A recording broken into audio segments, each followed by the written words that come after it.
To je úplne jedno, v akom stave je družba, lebo on rozpráva iba to, čo sa nachádza v jeho modifikovanej realite.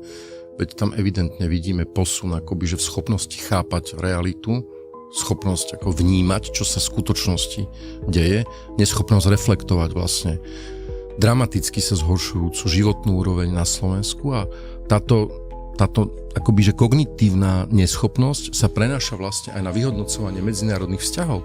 Viete, že keď vám povie váš sused, ktorý potenciálne môže byť o 5-10 rokov najvýznamnejším obchodným partnerom Ukrajina a vy ste premiérom krajiny, ktorá môže najviac ťažiť z obnovy povojnovej Ukrajiny a namiesto toho vy idete do surového osobného konfliktu s jej predstaviteľmi, tak skúste si o to odvinúť, že aká je vlastne miera schopnosti ešte vlastne vnímať, čo sa v skutočnosti deje a schopnosť vyhodnocovať, ako sa máte správať v takýchto situáciách.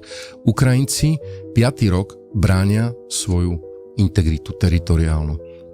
Slovenský premiér im nadáva, že mu neopravili rúru, bez ktorého nemôže spávať a ani jedným slovom nespomenie, že tú rúru zbombardovali Rusi. Viete, to sme za hranicou akoby, že nejakého politického strategického myslenia, že to je akoby, že to je taká miera necitlivosti.